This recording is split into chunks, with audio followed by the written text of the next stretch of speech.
So now we're in the first route of the game, and in typical Pokemon fashion, you walk through the grass, and when you're walking through the grass, there's a chance that you'll get attacked by Pokemon. So, as you'll see, Oh, no. Oh, I thought we ran into a wild encounter this turn.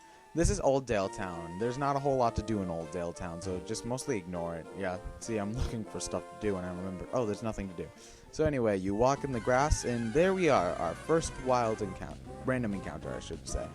Most of the time from random encounters, you're going to want to run away, unless if it's a Pokemon you want to catch, or if it's a Pokemon or if you're trying to grind for experience. And in typical Pokemon fashion, just as soon as you think you're out, nope, you got another one. In most of the other parts, I'm going to be cutting out unnecessary wild Pokemon battles, and trainer battles, actually. But I just thought I'd show you what the random encounter experience was like for these first few parts, just because. And of course, as soon as you walk into it, you run into a random encounter. The Pokemon in the early stage parts of the game are generally not the best, and I don't recommend you pick one up unless if you really, really like those Pokemon. But, yeah. Okay, so here's the first real battle of the game. This is May has the opposite starter to you. So if you pick Trico, she'll have Torchic. If you pick Torchic, she'll have Mudkip. If you pick Mudkip, she'll have Trico. She always has the upper hand, but she's really not that much of a threat, and you only fight her 3 times throughout the course of the game, so it's not that big of a deal. And anyway, as long as you're the faster Pokemon in this, you will win. There's no way to lose, because if you just keep on using the same attack over and over again. I think if you've got Mudkip, you're probably going to need to use the potion. But if you have Torchic or Trico, this is a piss-easy fight, and you should never lose. Yeah, so really easy fight. You just have to spam the attack button. Most of the early fights are mostly bronze over brains, but actually it's more of the reverse in the actual competitive scene. Using creative strategy is more important. And as you can see, Trico gets a butt ton of experience. And that's actually going to be a bad thing if it gets too far. Because if you overlevel one Pokemon, you can't really catch any other one, so you have to rely on that one Pokemon. That's why the starter Pokemon tend to be abused by newbies to the game, because they gain so much experience so quickly. Isn't listening to my droning voice great? Anyway, so yeah, see how May is so supportive and stuff. She waits for you and yada yada yada. I mean, I like having a friend character around, but I also like having a rival character around. And there's another character who sort of acts as a rival, but it's just not the same. I'm fine with the concept of a friendly rival, but I wish that they'd emphasize the rival more than the friend part. That's one of my hopes for Black and White. But anyway, Professor Birch, instead of using the Pokédex for important research stuff like he should, he gives it to a 10-year-old kid. Truly, he is a smart professor, isn't he? And May gives you the Pokeball. Now, that's actually a lie. You get 5 Pokeballs. And if you've never played Pokemon, I don't know how, but whatever. If you've never played Pokemon, then I should tell you that Pokeballs are what's used to catch Pokemon. Yeah, as you can see, I suck with the menus. So, yeah. You use them to catch Pokemon. There are 3 main types. The Pokeball, Great Ball, and Ultra Ball. And they get better in that order. But you only get Pokemon at these early stages of the game.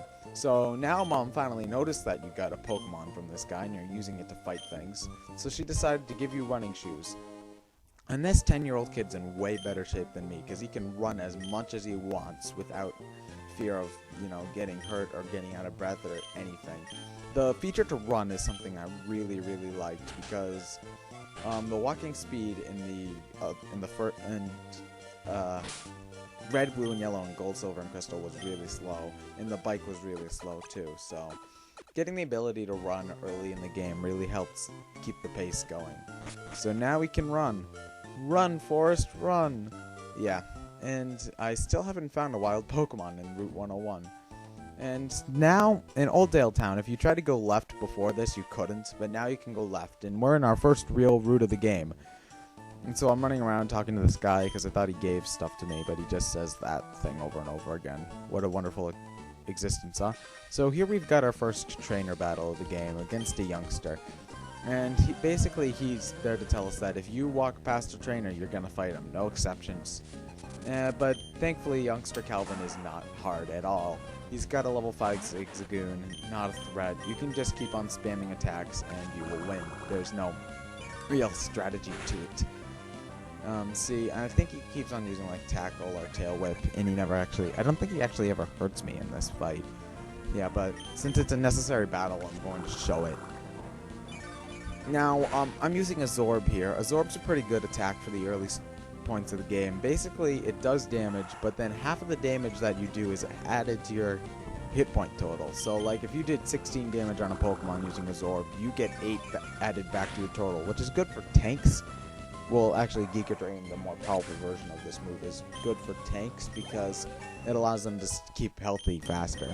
I'm probably going to give Nairman here Leaf Blade once he learns it, but it's a good move for the start of the game, I should say. Okay, now you could fight this bug trainer, or you could just skip him like I do. Now, generally, there's a choice to either fight the trainers or go through the wild Pokemon.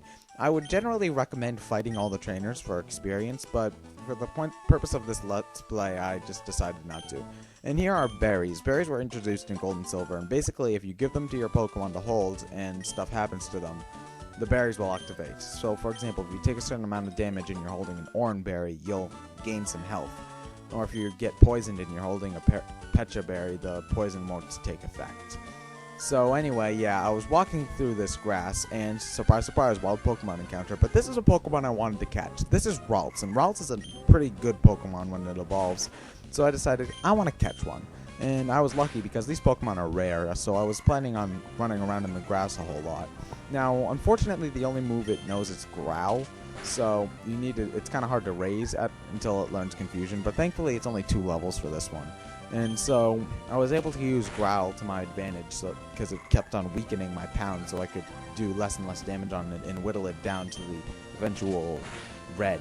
So anyway, how you catch a Pokemon, even though they're going to show us how to, I might as well explain it myself. You go to your bag, and when the Pokemon's low on health, and generally you also want to get status fiction on it too.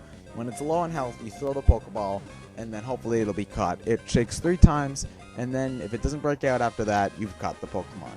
Now, I have to nickname this one after a YouTube user too. So, as you can, well, this is the Pokédex application. That's generally useless. You don't need to look at it. But anyway, I decided to name Ralts after Solaris, and there's a reason for naming him after Solaris too. This isn't just blatant favoritism. I was planning, in my Heart Gold and Soul Silver game, Solaris was a Sandshrew, and I was planning on getting him into a Sandslash and have him on my normal team. But he kind of became an HM slave. Lord of the Time stream using Cut and Rock Smash. Yeah, what's the word I'm looking for? It kind of brought him to a low, and I thought, I can't do that to Solaris, I like him too much, so I'm going to make him a useful Pokemon. Yeah, just so you know, if I know you online, I've given you a Pokemon in Heart Gold and Soul Silver, so, yeah, if you want to know, I'll tell you eventually. So, yeah, I'm not sure what other Pokemon people names I'm going to give my Pokemon, but, yeah, whatever. So this is the end of the parts. I'll see you guys later. Bye, guys. See you later.